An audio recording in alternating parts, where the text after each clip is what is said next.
इच्छा मृत्यु बिखरे हुए हैं। हालांकि यह नाम से एक गांव है, लेकिन इसका अधिकांश भाग खाली खेतों, तालाबों और बड़े पेड़ों से भरा हुआ है। गांव के बिल्कुल किनारे पर एक विशाल ताड़ का पेड़ है और उसके बगल में बाढ़ से घिरा एक छोटा सा मिट्टी का घर है। घर मनोहर चक्रवर्ती का है, लेकिन भाग्य की विडंबना से गांव की सुंदर और विविध जीवन शैली की खुशियां यहां नहीं मिली। पिता मनोहर चक्रवर्ती अपनी पत्नी और 2 छोटी लड़कियों को छोड़कर जहाज में काम करने गए, लेकिन फिर कभी नहीं लौटे। तब से परिवार में मातम और दहक का माहौल है। पैसों की कमी और गरीबी के कारण उन्होंने घर के बगीचे में उगाई गई सब्जियों को दैनिक बाजार में बेचने का रास्ता अपनाया। बाजार गांव से 1 मील दूर है। बेहद सुबह निकलना पड़ता था और शाम को लौटना था। कमला देवी और उनकी दोनों बेटियां रोम नाश्ता, खासकर बच्चों को उस पेड़ के आसपास जाने की इजाजत नहीं थी। लोगों का मानना था कि शाम ढलते ही उस ताड़ के पेड़ से कुछ नीचे उतरता है, एक पैर वाला बहुत ही भयानक भूतिया। जी गर्मी का मौसम था। काल बैसाखी का समय। चारों ओर घने बादल छाए हुए हैं। तूफान उठ खड़ा हुआ है। हवा खिड़कियां और दरवाजे में दस्तक देने लगी। इस बीच बाजार में तूफान अभी शुरू ही हुआ है। आसपास हर कोई दुकानें समेटने में लगा हुआ है। कमला भी घर लौटने की तैयारी कर रही थी कि अचानक विशु ने आवाज दी, मुझे लगता है तूफान आएगा, थोड़ा ठहर जाओ। नहीं विशु दादा, रुकने से नहीं चलेगा, मुझे जल्द से जल्द घर पहुंचना है। जैसे ही कमला की बात खत्म हुई, बिजली की चमक के साथ बारिश की बड़ी बड़ी बूंदें नीचे गिरने लगी। बेटी, इस तूफान में तुम पहुंच नहीं पाओगी और यह तूफान इतनी जल्दी खत्म नहीं होगा। तेज तूफान है। बात सुनो, मेरी यही रुको, पर ना पहुंचे तो कमला की बात खम नहीं। दीदी, मां नहीं आएगी नहीं रे। मौसम को देख, ऐसी तूफान में मां कैसे आएगी? मुझे बहुत डर लग रहा है। डर मत मां, शायद सुबह ही आ जाए। मुझे बहुत ही डर लग रहा है। डर मत, चल अंदर चलते हैं, बाहर बैठ के कोई फायदा नहीं है। दोनों बहनें अंदर चली गईं और दरवाजा बंद कर दिया। बाहर अभी भी हवा चल रही है। बारिश की रफ्तार के साथ रात का अंधेरा बढ़ने लगा है। धीरे धीरे घर के आसपास गहरा अंधेरा छा गया। सुबह के बने हुए चावल थे। दोनों बहनों ने वहीं खाकर सो गईं। जमे हुए अंधेरे के चारों ओर प्रकाश के एकमात्र स्रोत के रूप में बस एक लालटेन जल रहा था। बंद दरवाजों और खिड़कियों की दरारों से हल्की ठंडी हवा आने लगी। 2 बहनें एक कंबल ओढ़कर सो गईं। रमणा, अरे ओ रमणा झूमना, तुम सब किधर गए? दरवाजा खोलो। रात का कौन सा समय होगा? करीब 2 या 2:30 बजे चारों ओर से हवा की आवाज अब भी आ रही है। आवाज सुनकर रमना जाग गई। ऐसा लग रहा था मानो कोई उनका नाम पुकार रहा हो। मन का वहम सोचकर वह दोबारा सोने जा रही थी। तभी वह आवाज फिर से सुनाई दी, कहां चले गए? तुम दोनों दरवाजा खोल दो। मैं आ गई। बाहर बहुत तूफान है। मैं भीग गई हूं। दरवाजा खोल दो। फिर वही आवाज रमना के कानों में आई। वह कांपते हुए उठ बैठी। कमरे में काफी अंधेरा हो गया है। लालटेन की रोशनी भी कम हो चुकी है। दरवाजे की दिशा से अभी भी धीमी आवाज आ रही थी और दरवाजा खटखटाने की हल्की सी आवाज आ रही थी। रमना ने फिर सुना, रमना दरवाजा खोल दो, मैं आ गई हूं तुम्हारी मां। रमना, नहीं, ये तो सच में ही मां है, मतलब मां आ गई है। उसके चेहरे और आंखों पर अत्यंत आश्चर्य और प्रसन्नता की छाप छा गई। बहन अभी भी सो रही थी और इन सब से अनजान थी। रमना बिस्तर से उतरी और धीरे धीरे दरवाजे की ओर बढ़ी और दरवाजा खोला। जब उसने दरवाजा खोला तो सामने उसकी मां खड़ी थी। अंधेरे में पूरी बात समझ नहीं आई, लेकिन बाहर से आ रही बिजली की चमक स्पष्ट ना होते हुए वह समझ गई कि उसकी मां उसके सामने खड़ी है। खुशी से कहा, मां, तुम इतनी रात में? हां रमना, मैं ही हूं। तुम दोनों को छोड़ के अकेले में रह सकती हो क्या? इसलिए तो दौड़ के आई तुम्हारे पास। उसने तुरंत अपनी मां को गले लगा लिया। बच्ची अपनी मां को अपने पास देख भूल गई कि वो भीगी हुई है। बहन, देख देख, अरे छोड़ छोड़, मैं तो भीग चुकी हूं। वह अपनी बहन को यह बताने के लिए बुलाने जाती है कि उसकी मां यहां है, लेकिन जैसे ही वह उसे गले लगाती है, कमला तुरंत उसे दूर झटक देती है। रमना थोड़ा चौंकी। उनकी मां की कपड़े पानी में भीग गई है। माफ कर देना मां, ठीक है, छोड़ दे। सब समझती, मैं इस बारिश में भीग जाएगी तो ठंड लग जाएगा। चल अंदर चल, जल्दी से अंदर चल। मां की आवाज में फिर वही वात्सल्यपूर्ण ममता उभर आती है। दरअसल इतने तूफान के बाद उसे अपनी मां बाहर खड़े नहीं रखना चाहिए था। दरवाजा बंद करके अंदर आ, बारिश भी भर चुकी है।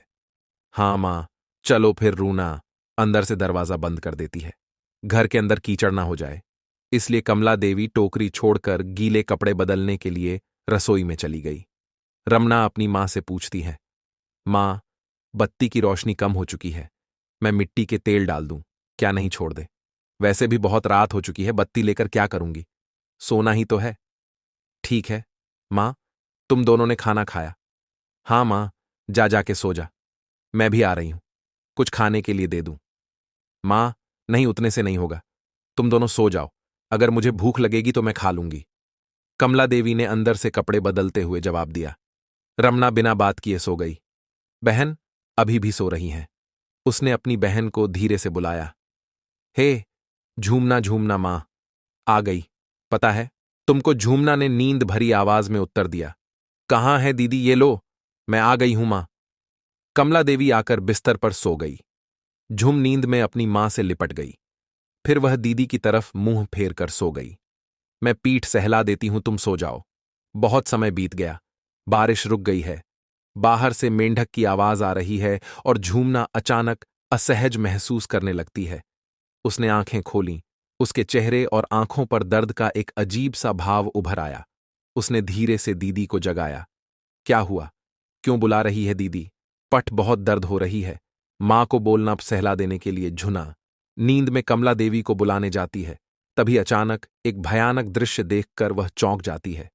अपनी आंखों के सामने एक भयानक दृश्य, अजीब, बदसूरत और भयानक एक प्राणी अपने लंबे तेज कांटों जैसे जीभ के साथ लगातार उसकी बहन की पीठ को चाट रहा है। उसकी जीभ से खून टपक रहा है। उसकी मां कहाँ? यह तो कुछ और है।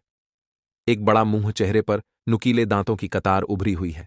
भय और घबराहट के कारण उसकी जबान से कुछ भी नहीं निकला और वह फिर से बिस्तर पर सो गई। झूमना फिर कहती है, बोला, तुमने मुंह, बहुत ज्यादा दर्द हो रहा है और जलन भी। रमना ने कोई जवाब नहीं दिया। उसका शरीर डर से कांप रहा था। कोई उत्तर ना पाकर झुना ने अपनी मां को पुकारा। मां, ओ मां, जरा थरा सा सहला दीजिए ना। हां, दे रही हूं। थोड़ी देर बाद झुना फिर सो गई, लेकिन रूना को अब नींद नहीं आ रही थी। वह करवट लेकर लेटे लेटे डर के साथ सोचने लगी, इस रात में कौन आया? वह सोच ही रही थी कि क्या करें।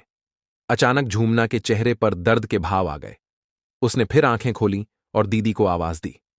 दीदी! तभी रमना उसकी ओर मुड़ी और उसे चुप रहने को कहा। मां नहीं आई है, हमारे बगल वाले तार के पैर से भूत आया है, हम लोगों को अभी भागना पड़ेगा। झुमरा चौंक गई। भय से उसकी नींद उड़ गई। जब वह पूछने गई तो वह उसके कान में फुसफुसाना हो रहा है। चुप, कुछ करती हो मां? ओ मां, पिसाब आई है, जाओ, क्या जा, जल्दी आना। पर मां, डर लग रहा है, बहन को साथ में ले जाऊं? ठीक है, जा, पर जल्दी आना, बाहर मौसम भी खराब है और उस तरफ का तार का पेड़ भी अच्छा नहीं है। एक पैर वाली भूत रहता है, उधर मुश्किल हो जाएगा, जल्दी से आ जाना। कमला देवी के स्वर में जवाब आया। दोनों बहनें धीरे धीरे बिस्तर से उठीं और दरवाजे की ओर आई। रूना ने उसका हाथ कसकर पकड़ लिया और दरवाजा खोलकर बाहर चली गई। फिर धीरे धीरे दरवाजे पर कुंडी लगाते ही दरवाजे में एक हल्की सी आवाज हुई। तुरंत अंदर से एक तेज खून जमा देने वाली चीख निकली। हे, तुमने मुझे बंद कर दिया बदमाश! बच्चे, चल खोल, जल्दी से खोल, वरना तुम दोनों की मुंडी मरोड़ दूंगी। भाग, जल्दी भाग। बहन, जल्दी भाग। अरे, मेरा पेट बहुत बढ़ रहा है। भाग, भाग, जल्दी भाग, भाग, जल्दी भाग, भाग, जल्दी भाग। इतना कहकर दोनों बहनें तेज गति से भागने लगीं। पीछे से दरवाजा खटखटाने की आवाज और उस अजीब सी चीख की आवाज आने लगी। खोल, मुझे खोल, खोल, रुक जा, रुक जा। कुछ ही पलों में दरवाजा तोड़कर जीव अपने एक पैर पर कूदकर बाहर आ गया और बड़ी तेजी से उनका पीछा करने लगा। फिर आसमान टूट पड़ा और तेज आंधी के साथ बारिश होने लगी। दोनों बहनें बारिश की परवाह न करते हुए तेजी से दौड़ने लगीं। खेत, मैदान, बांस के जंगल को पार कर वे धीरे धीरे दूसरे मोहल्ले की ओर आ गए। अभी भी वह अजीब भूत उनका पीछा कर रहा है। उसकी भयानक हंसी की आवाज आने लगी। भूत धीरे धीरे उनकी ओर बढ़ने लगा। जितना हो सके तेजी से दौड़ते हुए उस मोहल्ले का पहला घर अचानक सामने आ गया। बचाओ, खोलो, खोलो, दरवाजा खोलो, खोलो, खोलो, बचाओ, हम लोगों को बचाओ, दरवा, बचाओ, बचाओ। रमना, झूमना उस घर के दरवाजे पर आई और तेजी से दरवाजा खटखटाने लगे। कुछ ही देर में घर के मालिक देवराज गोस्वामी ने दरवाजा खोला। अरे क्या हुआ है बच्चा? इतनी रात को हम लोगों को बचा लो। ओ वो मार डालेगी, हम दोनों को बहुत दर्द हो रही है। तभी झूमना रमना के कंधे पर बेहोश हो गए। देवराज बाबू ने बिना देर किए जल्दी से उन दोनों को अंदर ले लिया और दरवाजा बंद कर दिया।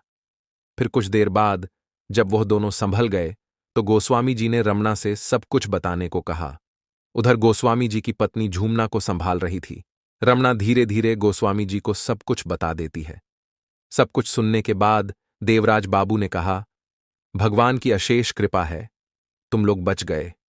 तुम्हारे घर के पास वाला पेड़ अच्छा नहीं है। गांव का एक पैर वाला भूत वहां रहता है, जिसका मुंह बहुत बड़ा है और उसके मुंह से एक बहुत लंबा जीप बाहर लटकता रहता है और बच्चों की तरफ उसका नजर रहता है। अगर कोई अकेला मिल जाए तो उसको उठाकर लेकर चला जाता है। अभी रहने दो वह सब बातें, तुम्हारी मां जब आएगी तब कुछ बंदोबस्त करेंगे। रात बीत रही थी, तूफान रुक जाता है। गोस्वामी जी और उनकी पत्नी दोनों को अपने पास ही सुला देते हैं। ओ गोस्वामी जी दरवाजा खोलिए, ओ गोस्वामी जी दरवाजा खोलिए। ना मैं कमला हूं, इतनी सुबह अब कौन आया है? आती हूं रुको। उन्होंने दरवाजा खोला तो उनको एक औरत दिखाई दी। चेहरे पर भय के भाव, डर से चेहरा सूख गया है। गोस्वामी जी की पत्नी समझ गई और उसे अंदर बुला लिया। गोस्वामी जी आए। उन्होंने धीरे धीरे सारी घटना बताई। रमना झूमना सही सलामत है। यह सुनकर कमला देवी का चिंतित मन थोड़ा शांत हुआ। उसने दर्द भरी आवाज में पूछा, अमा, मेरी बच्ची किधर है? वो लोग ठीक हैं, सो रहे हैं, सब बंदोबस्त कर दिया है, चिंता मत करो। लेकिन गोस्वामी जी, अब क्या होगा? ऐसी अवस्था में यह घर छोड़ के कहां जाऊंगी? सुबह घर जाकर देखी, पूरा घर टूटा हुआ है, सब बिखरे पड़े हैं। फिर जमीन में पैर की निशान देख के दौड़ के आई। इधर अच्छा, ठीक है, देख रहा हूं बच्चे सो रहे हैं, तुम कुछ खा लो। दोपहर को मैं कुछ लोग और तांत्रिक बुलाकर लाऊंगा। दोपहर में देवराज बाबू, कमला देवी और रमना झूमना उनके घर गए। लोगों की मदद से वह भूतिया पेड़ उखड़ गया और पड़ोस के गांव के एक तांत्रिक ने उस स्थान पर यज्ञ किया और कहा, इस जगह को मैंने मंत्रों से वंदन कर दिया है और चिंता की कोई कारण नहीं है। कुछ दिन बाद यहां अच्छे से सब्जी लगाना, इस जमीन में सब्जी उगाने से पैसों की कमी नहीं रहेगी। तब से कमला देवी उस जमीन पर सब्जी उगाने लगी और पैसे कमाने के लिए उन सब्जियों को बाजार में बेचने लगी। अपनी लड़कियों को स्कूल भेजकर शिक्षित करने लगी। इस प्रकार कमला देवी के परिवार में एक सुंदर सुखी परिवार का निर्माण हुआ।